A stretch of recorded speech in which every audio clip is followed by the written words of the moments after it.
Chiemba, an engineering student at Makerere University, who had a very, I would say, colorful entry into Makerere University. The other is Benjamin Rukwenge, who is a Leo Africa Institute Fellow and who spends a lot of his time mentoring young people. He also has some work with the Daily Monitor. We look forward to both of them coming on the show.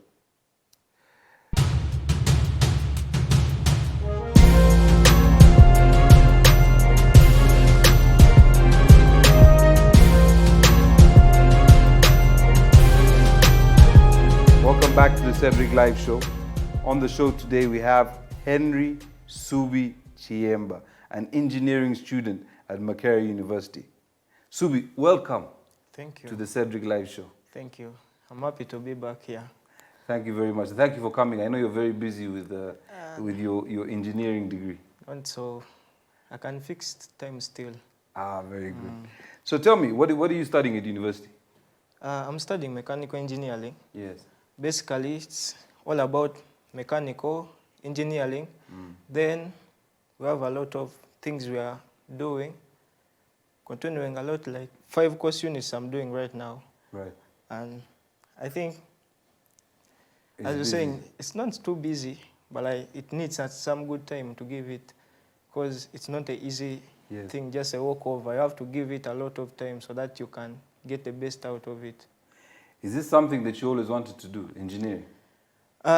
Engineering is all I wanted to do, because of the opportunities I see in it.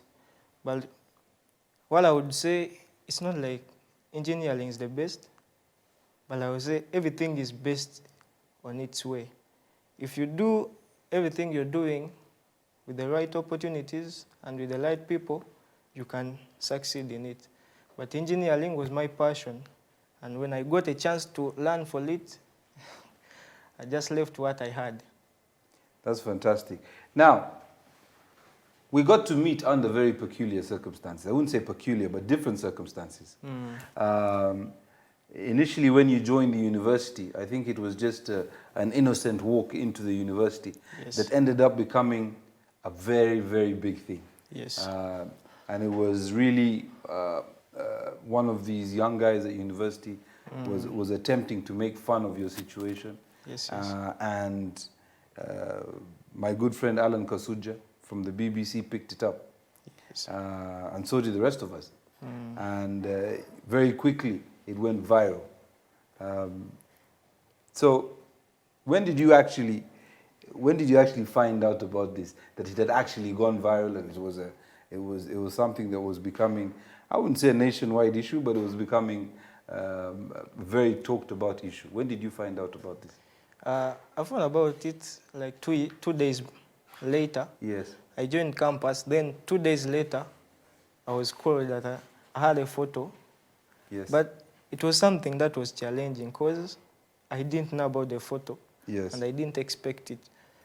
But when I saw the photo, I saw it was my appearance. Yes. And I was called by somebody Yes. called Matthias. And when I went there, he was like, "Who is in this photo? Are you the one?" And I was wondering how he could identify me. If the photo was taken from the back, it was not the front view. Yes. It was the back view. And for him, according to his experience, he managed to see who was in the photo. That's actually interesting. He actually identified you. Amongst all those students, he managed to find you. Yeah. That's a unique skill because there are a lot of students at the university. It's a lot. And that's Matthias Semanda, Yeah. who works with the Vice Chancellor. So then what happened after that? So you find out about this. What happened? What then happens after this? I was still a normal me till I saw people learning to me. And I was wondering what is happening also. Yeah. Because, you know, when they called me, that same day I took pictures with the Vice Chancellor, Professor Barnabas Nawangwe. Then, that was the time people gave me attention. And I was also still not believing what is happening. That's the time I went back just to relax. But even there was no sleep.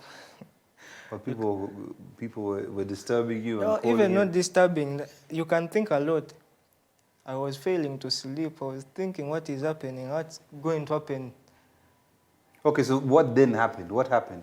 Eventually, what happened? What happened, because you know, when I took photos, those photos, I took them in the evening. Right. Then the next morning, I had to do an interview. It was even my first time to stand in the camera from a television, from a national TV or what. It was my first time. Right.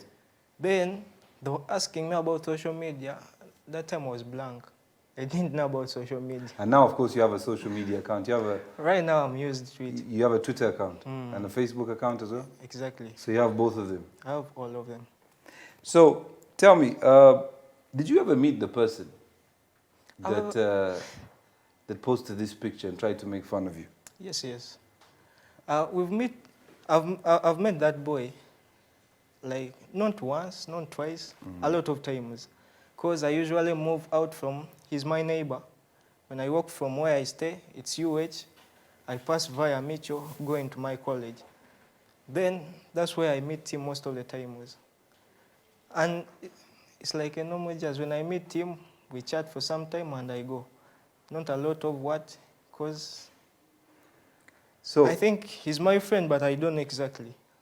well, I suppose you know. At least now you've made peace. So that's the good thing. So tell me, so after this particular incident, what happened? You know, what transpired from all this attention?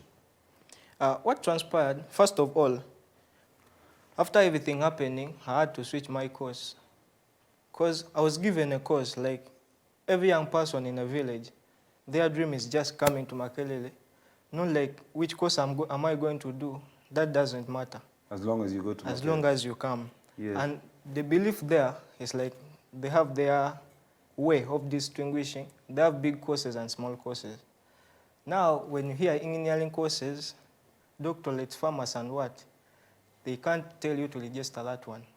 Even if you're clever, even if you're what, they have to discourage you. You put these like courses so that you can enter Makerere. And when I came, for me, what was in my head was not coming. Was not like going to do this or this. Everything that was happening, I wanted to come. Whether I'm doing which course or which course. But after this happening, I had to switch a course to go to the engineering school. Thank God I didn't even study from the other college. I just attended the orientation and then I left. Yes. Then I started going to the engineering school.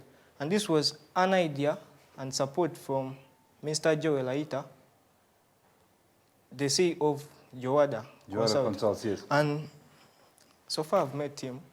He was a nice guy. He advised me, he talked to me. Then he's the one who came up with an idea that if you come like to Makerere, with the way you're coming, with the way you're thinking, with the course you're doing, not because you like it, but because you want to change something. It's better you change to do a course you have passion in. Yes. Then I went to do the course I want. Then other things, my life changed. Because my life is not the way it was.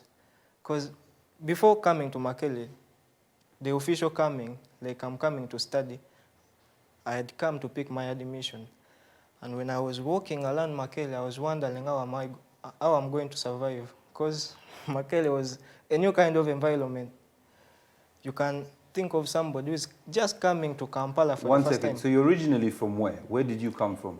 I'm coming from Kamengo. Kamengo. I'm a man from Kamengo, that side. Yes. Mpiji. I think you know that side. Yes, I do. And when I was coming, I was thinking in my head, what am I going to do? How is Makerere going to, how am I going to survive? Yes. Because it looked so hard. It was my first time to come to live around Kampala and what. Yes. And from what I was hearing from people, Kampala is not, needs something that you have to be working hard, you have to think a lot, because it's not like village, even if you don't work, you eat, you sleep. So you were trying to figure out how you were going to survive on a day-to-day basis. So I was involved with that as well, you know, in terms of working with you to get what you were doing. But I know there are a lot of other people who helped a lot more than I did. But when we come back from the break, we're going to talk a little bit more about some of the people who helped you and move on to some other subjects.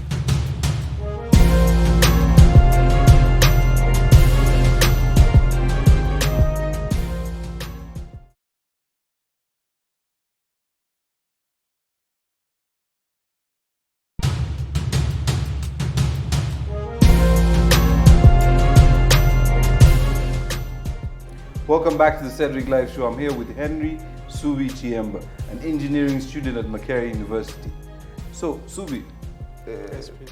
this campaign, that started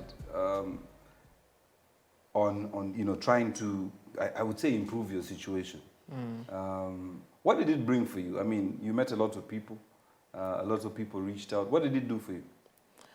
It did a lot to me. First of all, I've made a lot of friends. It's through this campaign that I knew about you. It's all this campaign that I met a lot of people. Like, even the people I've never met, I can call them and we talk and they give me advice.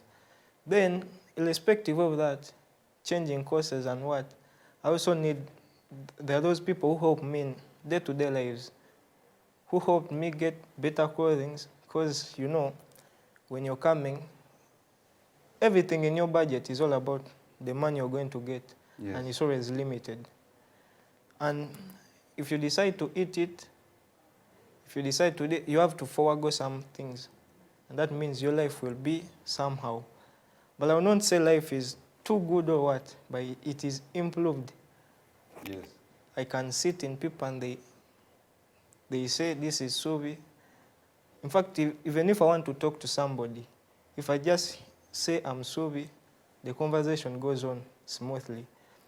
I got my first phone, my first smartphone in that campaign. I got a laptop I'm using right now from the same campaign. And that laptop was given to me by Madame Lusa Cheng. She's an ambassador. Yes, I heard. Then she's an ambassador, sorry. Then, when I came to you, we had a chat. Then I told you some of my problems. And then, from that day, I managed to get the money to get my pass leave from school. Yes. Then, I got some money. From that money I got, then I removed my sister's pass leave. Because when I went to school, it was surprising. The money that was demanded. Yes. For me, it was somehow lower than my sister. That's why I had to pay double for her to get and for me to get. That was not because of my effort. It was because of God was first to give me what he gave me, then the people I met. Because most people who are supporting me were saying, I saw you, because they can, like, describe where I got the number from or what. Yes. First, most people are saying, Cedric, I saw you on Cedric's page, he's my friend. Then, that's when I met Rukwenge. Yes. Also. She gave me a lot of things. Ruth coordinated the efforts, yes. She coordinated everybody's. In fact, she told me, these are things from Twitter. And I was wondering, Twitter, because she organized people on Twitter, Yes. and people from out, they solicited some things. Like, I don't know who what, but I'm seeing the face. Rukwenge was the face. Yes. There are some other people out there. Then, irrespective of my benefits, some other people benefited. Like, these benefits shifted from me to people I left home. And they were also surprised because they saw the condition improving way back. Because my mom was the first to get improved. She lost, all her loans were settled. Really, how much? First of all, they were saying official loans. And the Yes. official loans were up to 11M. Yes. Then they came back after realizing she's going to stay the same. If you remove somebody from, like, the banks for the loan from banks, like the big banks, there are also the microfinances down. Yes, yes. And there are also money lenders. Then they came back to settle for money lenders and the microfinances. Then after that was Drew Dembe. The man is not even in Uganda, he's abroad. Yes. But he managed to solicit for that, all of that money to send this side. And he sent a person to coordinate it, like to go and check the papers and pay. Then, after settling those debts, one microfinance also reacted, like it came out to give her a motorcycle.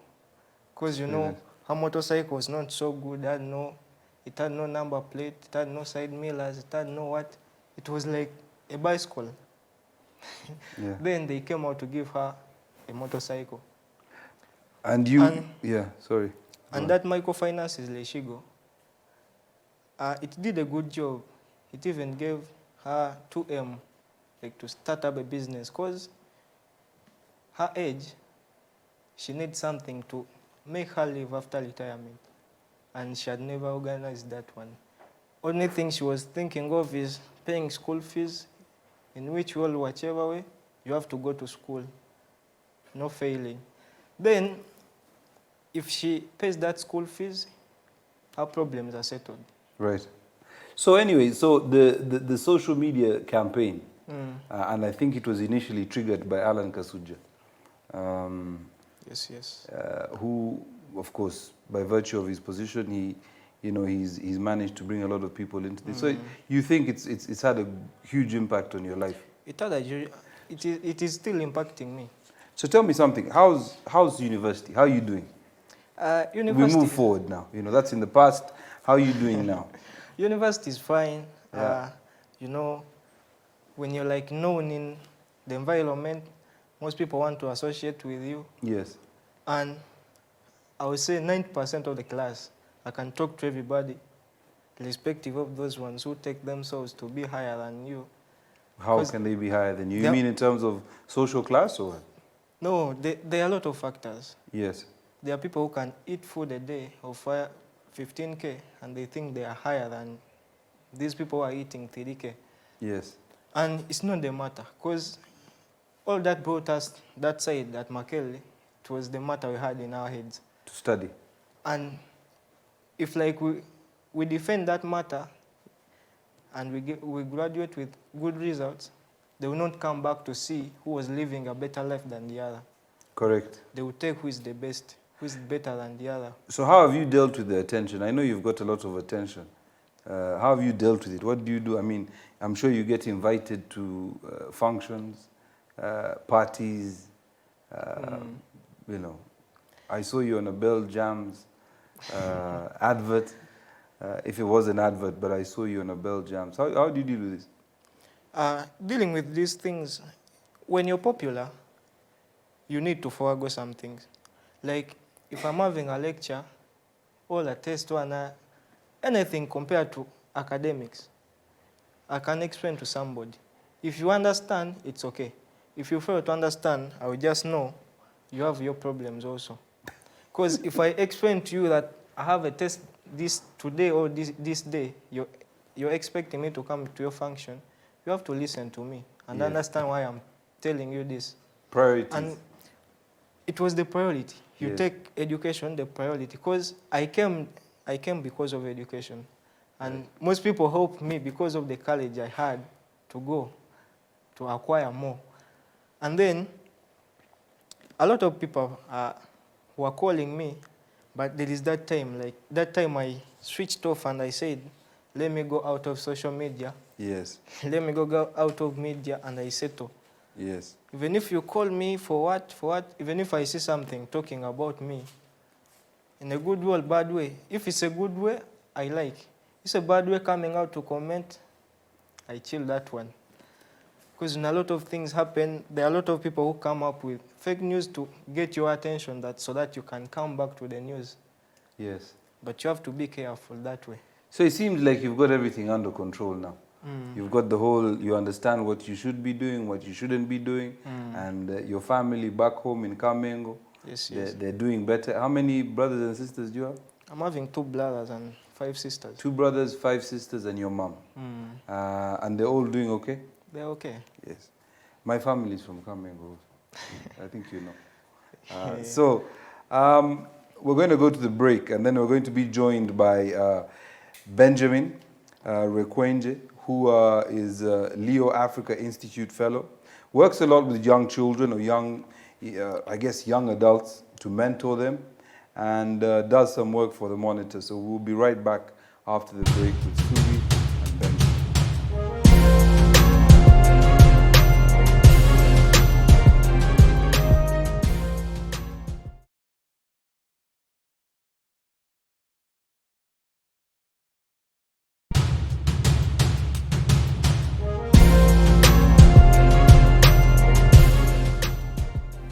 Welcome back to the Cedric Live Show. I'm still here with Ssubi, who's been with us for a while, but I'd like to welcome Benjamin Rukwenge to the show.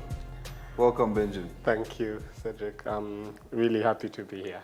It's an honor to have you. I hear you've done a lot of work for young people like Ssubi in terms of mentoring them, and maybe you can tell us a little bit about what you do. Yeah, so I run an enterprise called Boundless Minds, Right. that works in mentorship, especially focusing on school to work transition. Yes. So what we do is we work with students in senior 6 vacation, Right. and at university. Okay. And recent graduates. Basically, we're sort of working on the answer to the persistent complaint about young people leaving school without being ready for work. Right. Which is what employers keep They saying. don't have the skills. Yes. Yeah. So what we do is we offer training on work readiness skills. We offer volunteer service placement. So if they're in senior 6 vacation, we require that they go and volunteer in schools within their neighborhood as a way of them getting work readiness skills and learning things that they would never have learned in classrooms. The third component that we do is we find them mentors. Yes. From workplaces, so professionals that can mentor them and support them. So if we identify, or if you identify an area in which you would like to grow and work, we will find someone for you to support that career growth so that they keep you in check. So that's what we do. Okay. Yeah. But I see a lot of other things on your CV. I see Leo Yes. Africa Institute Fellow. Yeah, I see Monitor newspaper. I see the Daily Monitor. I see 4040. Yeah, so let's start with 4040. Yes. So I have been a volunteer with 4040, serving as its chairperson for about 7 years. Yes. I left this year to concentrate on Boundless Yes. because it became hard to do both things at the same time. Yes. I still sit on the board of 4040 though, Yeah. but I left the daily work. I write a column in the Friday edition of the Daily Monitor. Yes. And I have in fact written about Ssubi. Oh, have you? Yeah. So it's a coincidence. Yeah. A nice coincidence. Yes, it is a nice coincidence. I hope you didn't write anything bad because he's sitting right next No, to you. no, I didn't. Yeah, I was writing about online bullying and stuff like Yeah, that. cyberbullying, yeah. Yes. So I am a fellow of the Leo Africa Institute. Yes. So that's part of my leadership development journey. Yes. So I'm part of the Leo Africa Institute, which selects young people across the region, puts them together to discuss their work, but issues arising and how they can deal with them. Great. I'm also a fellow of, it's called the CAS Youth for Policy, which also focuses on how young people can influence policies through their work. I'm also a Tony Elumelu entrepreneur, which basically is an Africa program that selects entrepreneurs from wherever, and Yes. one support gives them seed funding for their enterprises, Right. but also offers them entrepreneurship mentorship. So part of the work that Boundless is doing is sort of a small country scale of what of components of the Elumelu program does Yes. on the continent. Right. Yeah. Well, that's interesting, you know, so you do a lot of work with young people. Yes. And you must be very busy because Uganda's got a lot of young people. Yeah. You know, the youngest population in the world, I hear.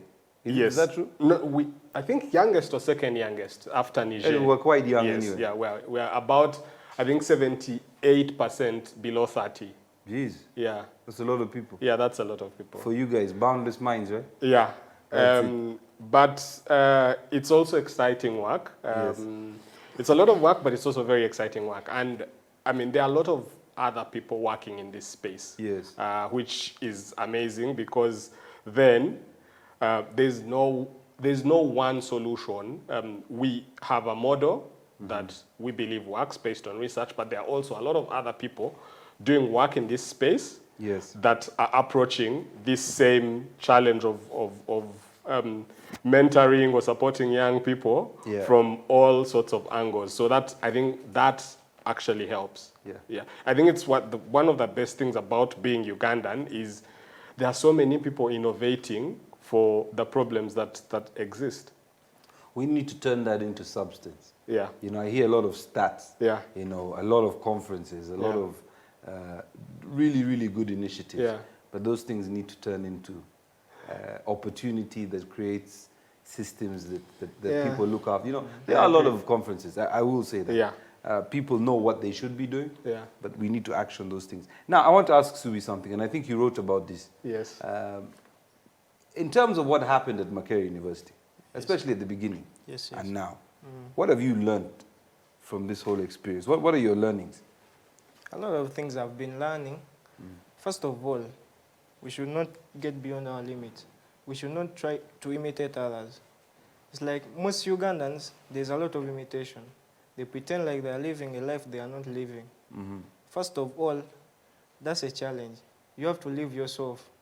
Whatever I think when you're driving on a road, there are different speeds, and cars are moving on different speeds. If you try to go at the same speed, it is a challenge. Then, that's why I was coming the way I was. I was trying my best, and that was who I was. Right now, I'm another person. And when I meet a lot of people, I also still learn from their advice they give me. Because it's not like my mind is still locked like the way it was. It's now open. I'm looking at the bigger opportunities, bigger things, not the small ones I was looking at. That's one of the ways my life has changed. I can now stand in front of my fellow youths and they listen to me. It was not the way. It was not like when I was just coming. They were saying, who are you, who are you? Right now, I can stand, like in a school, I can stand in front of the students and they listen for what I'm saying. What did you learn from his story? He wrote about it. I learned a lot, but what did you learn? You see, the unique thing with Ssubi's story Yeah. is that there are so many Ssubis at university, right? He's not the only one that comes from a poor background, from upcountry, to come to the university. All right. So that's the thing that all of us have to understand. It's just not him, yeah? That there are so many, if you randomly selected, I think every 5 students, you'd find about 3 probably have the same story as his, right? But I think for me, it's the idea that a lot of times we don't look at triumph, right? At what someone has gone through to get to this level. Yes. So you reduce someone to a tweet that will mock them. Yes. Right? If, you were talking about statistics earlier. If you think about, for example, how hard it is to get to university, right? So there are about, I think, 600,000 children that sit PLE, and only 300,000 that sit S4 4 years after that. So half are lost in the 4 years. And only 100,000 sit S6 2 years later. So another 200,000 are lost. So for you to get to university, you're probably 1 out of every 100,000 people, right? And that is, so the burden of success on Ssubi and other young people like him is so huge that what we need to be doing is not mocking them, right? Or is not making it like their circumstances are their own making, yeah? And that's why for me, that whole experience was amazing, because I know that what he gets from the support system that came up out of that campaign, and the inspiration it gives to the others, because now he becomes a symbol of what hard work begets. And I think for me that was my takeaway from that story. But also part of the of my point when I wrote about him was that social media is very pervasive. So you have a lot of people having voice and saying things that they ordinarily wouldn't have said, but they can only say because they are behind their phone or a keyboard, right? You know, we can't ignore social. Listen, my view is always that social media is a tool. That's the way I see it. Yeah. And when people say things on social media, you've got to remember that it doesn't really matter. But it does. No, it doesn't. If somebody says something bad about you and you don't know who that person is, they don't understand the circumstances that you've just described. They don't understand his journey. Yeah. They don't understand where he came from. Ssubi represents a whole demographic of people, millions of people in Uganda. Yeah. So if somebody says something about him, it's usually based on face value. Yeah. They maybe don't like the idea that one person is being supported as opposed to 1 million people. But sure, that's the game of life. Yeah. You know what I mean? Yeah. You know, what are the chances of a Ugandan going to Oxford University? There's more chance of you being hit by lightning. You know that, right? Yes. Right? You know that, right? So if you do get into Oxford University, it's a mixture of brains, opportunity. We had this thing on social media the other day where Lulu, the girl who married herself, followed by the Kaben's wedding, where social media and the people around it raised enough money, or helped her to raise enough money, to go to Cambridge, Oxford, I don't know which one it was. I think it was Oxford. Yes. Yeah. But what are the chances of that happening to one person?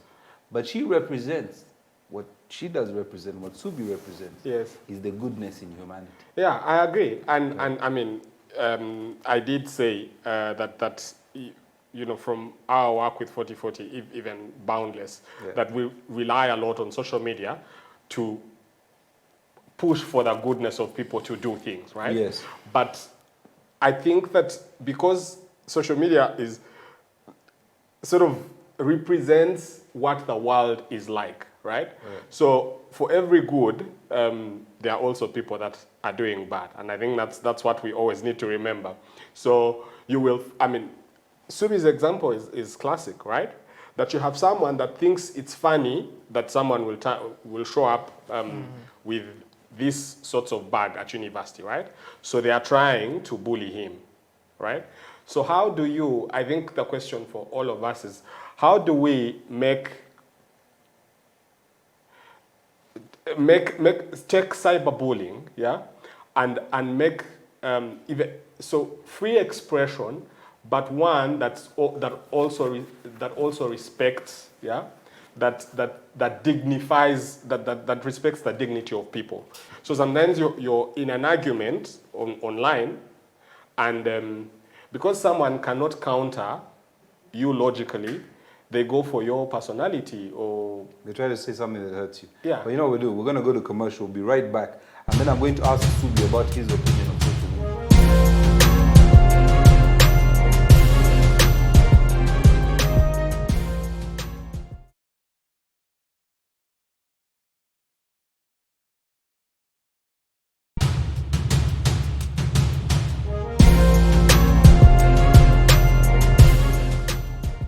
Welcome back to the Cedric Live Show. I'm still here with Ssubi and Benjamin Rukwenge of Boundless Minds. That's right. Yes. And we're speaking about social media, and I wanted to get Ssubi's take on what's your opinion of social media? My take on social media, I think social media is everyone's light. You can access it anywhere you are if you have a smartphone, if you want. But again, we have to look at a lot of things. If you want to be someone who's building a brand that can be seen out and they identify you, you can use social media as a tool to develop yourself and to market your things you're selling or what, to develop yourself. Then there are also those people who come just to diss others. Then when I find a person on social media, I treasure a lot a person who's using the true personality, the true names, like I'm so and so. Those people, it's hard to come on social media and start bullying others or abuse others. But there are a lot of fakeness on social media. I think it should be controlled somehow. Because the control that is in place, which is OTT, it's not effective. I mean, life outside social media is still nice life. I was 20, not on social media, and I was living a happy life. Not like I was missing social media or what. But you are using social media. It's one of the disadvantages of it. It is breeding a lot of laziness. If like they got only 500 is enough to waste all of your time, your day on social media, and then they added 200, but still it's the same range. It does not affect them too much. They have to limit, like, it's hard, but if you want to raise up a child, like, the behavior has to be good. You don't have to follow the child's rules. There's that time you have to torture her or him.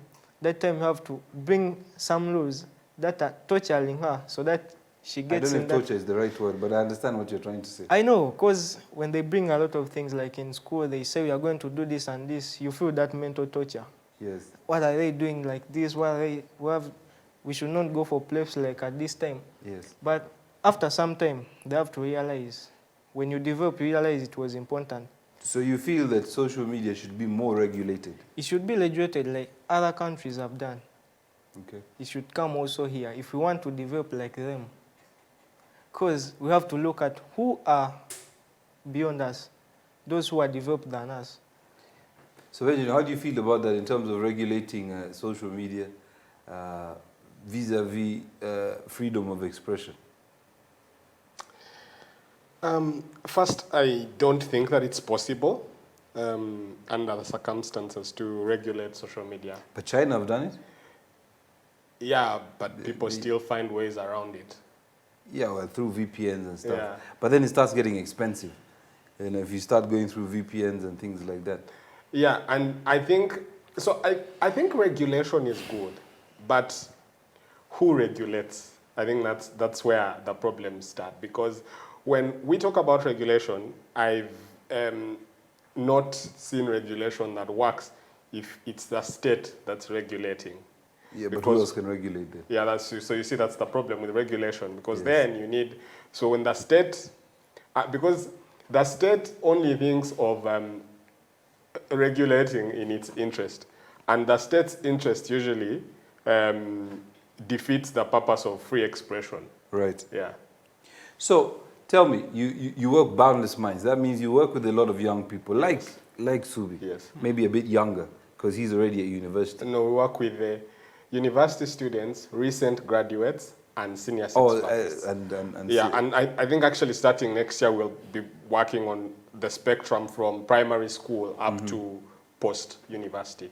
Now, the world is changing. We've just been talking about social media. You know, what's happening, I mean, I graduated from university in 1999. You know, that's a long time ago. Yeah. So everything has changed quite a bit Yeah. in terms of the skills. Now, of course, you have social media, you have, and by when I say social media, it's not just the platforms, movement of information. Things move very quickly, you know, from point A to point B. So let's look at the glass half full. How are you going to embrace the new technologies in terms of what you do to enhance what the Ssubis of this world need to do? Yeah, I think whoever is innovating now, whether it's on the continent or outside of this continent, understands that the future is online, whatever that looks like. Yes. But you must be online. Yes. And in fact, you even find people that work within the donor community. So you find people are now being forced to add online components to things that might not apply in actual situations. So you find a lot of innovations that have, where the requirement is to have an online component, when in fact you're going to work in an area where it doesn't work. But where there's no internet, there's no the infrastructure, there's nothing, right? Yes.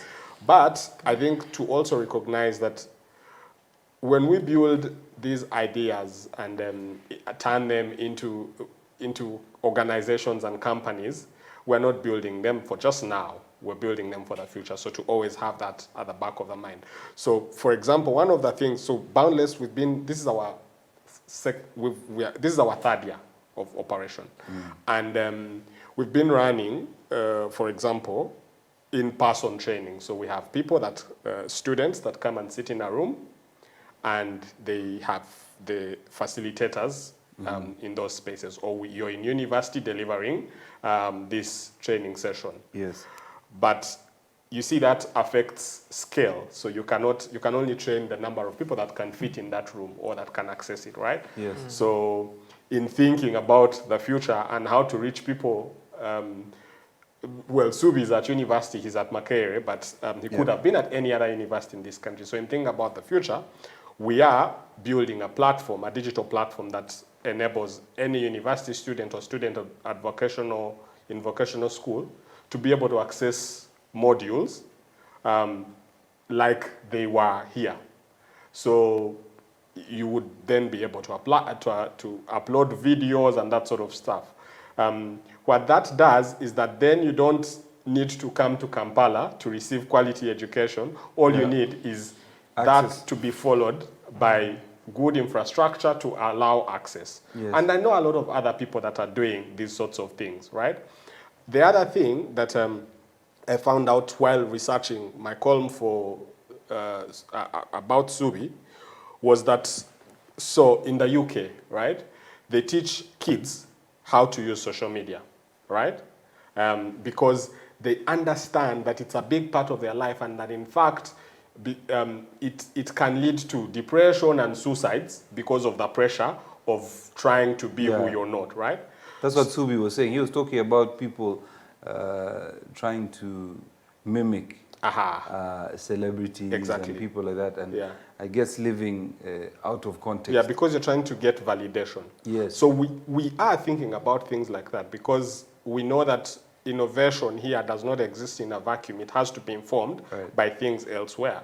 So we are thinking about how do you introduce young people to productive social media use? Because I don't have to agree with you, but we can disagree. We can agree to disagree. Yes. Yeah, I mean, it's not. So we don't it's an have opinion. Yeah. So how do we get to that point where these things become the norm?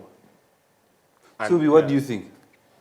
I see you smiling. I think that's one of the regulations I was talking of. Yes. It can start from way back when they're still young. That can be regulation when you're teaching them the good way of social media. Yeah. Not like coming out in the bad way. When they come out in the good way, that you have to be an important person, you have to use it like this and this, so that people may respect you after some time. Because people can just read about you on social media and they upload you. They give you a business, or they give you something to do, or an opportunity. If they come on your social media and whatever they are seeing, it's just you're abusing fellow others, you're abusing the government, you what? And I think that's very interesting. Yeah. You know, a lot of people don't understand that you are judged these days, you know, when you engage with someone else. It's so easy to be Googled. You know, someone Googles you, looks through your Twitter feed, looks through your Facebook page, and they can see a certain trend. Yeah. You know, and I see it sometimes. If somebody sends a negative comment and you go to their profile, you usually see that they have a trail of negativity following them. And I think a lot of them don't know that people are actually looking at that trail. And it's giving them, it's not the greatest thing in the world. So Ssubi, you're studying civil engineering. Mechanical engineering. So now you're, at the end of June, you'll have finished your first year. Yes, please. What's the plan? What do you want to do? Because you were here with this man here, so he's the man who can point you in the right direction. Okay. The course I'm doing, I think it has a lot of opportunities. Yeah. It's not like it's having boundaries, you have to do this or this. It's all about your creativity. Yeah, boundless minds. If like, this is the man. You have to think a lot to come up with what is helpful. Not like relying on there's where class stops, and there's where skills start from the field. The field, you're not going to take the notes you have in class. You have to understand what the field is. And I think the company that gave me a scholarship and the CEO the Jawada company gave me that platform. Because before giving me the scholarship, one of the things we agreed upon, it was like, when I finish my first year, I can go and learn from the skills, to acquire the skills from the field. I go and work with them. Not like I'm working to get paid, but to develop my skills, to know how the field is, how can I connect the class to the field. Because, you know, one of the challenges in Uganda is connecting classroom to the business world. You can look at what you're studying in class, trying to connect it. Most people say, think. But I think when they tell you to think, most of the times you don't think. So tell me, when you finish in 2 years from now, what are you going to do first? Because you seem like a very smart guy. You're a lot smarter than I was when I was in my first year. Because when I was finishing my first year, I didn't even know I was finishing the first year. So, what are you going to? What do you want to do when you finish? When I finish, I think a lot of fields. I qualify for a lot of fields, and my course again it is out competing. It is competing a lot with agriculture engineering. Right. And that's why we outcompete them, because we come in to bring a lot of tools to support agriculture. For them, they want to go.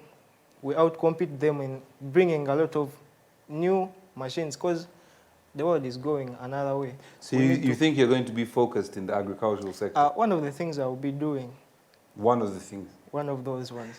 Gentlemen, it's been nice having you. Ssubi, it's good to see you again. I'm really happy that you're doing very well in your life, and I wish you all the best. Benjamin, good luck with Boundless Minds. Thank you for coming on the show, guys. Thank you very much for watching the Cedric Live Show. We'll be back next week with another episode.